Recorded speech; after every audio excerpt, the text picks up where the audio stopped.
எப்படி இருந்தாலும் நம்ம விஜயனுக்கு டீலிமிட்டேஷன்னா என்னன்னு தெரிய வாய்ப்பில்லை. நம்ம வல்கர் வாரியர்ஸ் இப்படி ஒரு வார்த்தையே கேள்விப்பட்டிருக்க மாட்டாங்க. மொத்தம் எத்தனை தொகுதி இருக்குன்னே அவங்களுக்கு தெரியாது. இப்போ வரைக்கும் எம்பி வந்து 543 எம்பி இருக்காங்க. இது 550 வரைக்கும் கொண்டு போகலான்னு நம்ம கான்ஸ்டியூஷன் சொல்லுதுங்க. முக்கியமாக பார்த்தோன்னா இந்த 543 850 மாற்றுறதுக்காக, அதுவும் பாப்புலேஷன் வைஸ் பேஸ்டாக மாற்றுறதுக்காக தான் இன்றைக்கி அவசர அவசரமாக நாடாளுமன்ற சிறப்பு கூட்டத்தொடர் வந்து கூட்டியிருக்கிறாங்க. ஓகே, இன்க்ரீஸ் தானே பண்ணுறாங்க, இது நல்ல விஷயம் தானே அப்படின்னு நீங்கள் நினைக்கலாம். இதுதான் பெரிய கண் துடைப்பு வேலை, இதுதான் பெரிய ஏமாற்றம். அதாவது வட மாநிலங்களான பீகார், உத்தரப்பிரதேஷ், மத்திய பிரதேசம் மட்டும் எடுத்தோன்னா இப்போ வரைக்கும் அங்கே 149 எம்பி இருக்காங்க. இதே தமிழ்நாடு, கேரளா, கர்நாடகாவை எடுத்தோன்னா இன்னைக்கு இங்கே 89 எம்பி தான் இருக்காங்க.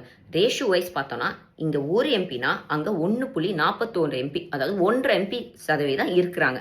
இப்போ இதை இன்க்ரீஸ் பண்ணாங்கன்னா நம்ம 3 ஸ்டேட்டுக்கு ஒரு 110 எம்பியும் அவங்களுக்கு 250 எம்பியும் கிடைக்கும். அப்போ இங்கே ஒரு எம்பினா அங்கே 2.41 எம்பி, 2 எம்பி கூட்டி கொடுக்குறாங்களாம். சரியா? சரி, எங்கிட்ட நாங்கள் கொடுக்குற வரி காசில் வந்து நாங்கள் ₹1 கொடுத்தா 35 பைசா தான் திருப்பி கொடுக்குறீங்க. எதுவாக இருந்தாலும் நம்ம பையாக்கு தானே செய்கிறீங்க. அவங்களும் இந்தியா தான், நம்மளோட சகோதரர்கள் தான், நாங்கள் விட்டுட்டோம். ஆனால் அங்கேயாச்சும் நலத்திட்டங்கள் ஏதாச்சும் பண்ணீங்களான்னு பார்த்தா கிடையாது. அங்கே பண்ணுற மாதிரி பண்ணி எல்லாத்தையும் அழிச்சிருவாங்க. அதாவது 5 ஏர்போர்ட்டு ஓப்பன் பண்ணுறேன்னு சொல்லி 5 மூடிவிட்டாங்க. பாதி பிரிட்ஜு கட்டியும் யூஸ் இல்லாமல் இருக்குது, பாதி பிரிட்ஜ் சுருங்கி போயிருக்குது. அவங்க வந்து உஷாராயிட்டாங்க. இவங்க மதத்தை வந்து பூசி நம்மளை என்னமோ பண்ண பார்க்குறாங்க. உஷாரான ஒன்று இப்போ இந்த டீலிமிட்டேஷனை கொண்டு வந்து அவங்கள திரும்பி அவங்களுடைய கட்சிக்குள்ளே, அவங்களோட இதுக்குள்ளேயே வச்சுக்கணும் அப்படின்னு யோசிக்கிறாங்க. இது வரைக்கும் மொத்தமாக நமக்கு 40 எம்பி இருக்கிறாங்க.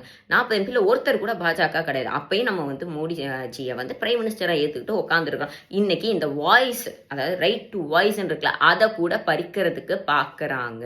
Democracy is of the people, for the people, by the people. ஆனால் இதை எப்படி மாற்ற பார்க்குறாங்க தெரியுமா?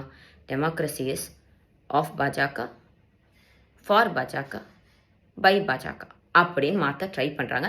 நாங்கள்லாம் ஏமாறதுக்கு ரெடியாக இல்லை சார். ஸோ இன்றைக்கி எல்லாரும் வந்து கருப்பு கொடி உங்களோட வீட்டில் கட்டி இதுக்கான போராட்டத்தை வெளிப்படுத்தணும்னு நம்ம கழகத் தலைவரும் கேட்டிருக்கிறாங்க. ஸோ எல்லாரும் வந்து டீலிமிட்டேஷனுக்கு எதிராக நீங்கள் எந்த கட்சியாக இருந்தாலும் சரி தான், யாருக்கு வேணாலும் ஓட்டு போடுங்க. ஆனால் இது நம்மளோட மாநில உரிமையை பறிக்கக்கூடிய ஒரு விஷயம். இதுக்கு எதிராக எல்லாரும் குரல் கொடுக்கணும்னு நான் அன்போடு கேட்டுக்கிறேன். விஜயனா, உங்களுக்கு டீலிமிட்டேஷன் பற்றி இப்போ என்னன்னா ஓரளவுக்கு புரிஞ்சிருக்கும்னு நினைக்கிறேன். ஆக மொத்தம் ஆஸ் யூஷுவல் எப்படி திருப்பரங்குன்ற விஷயத்தில் நீங்கள் அமைதியாக இருந்தீங்களோ அதே மாதிரி இதுக்கும் நீங்கள் அமைதியாக இருந்து உங்களுடைய ஓனர் பிஜேபிக்கு நல்லா சப்போர்ட் பண்ணலான்னு. நன்றி.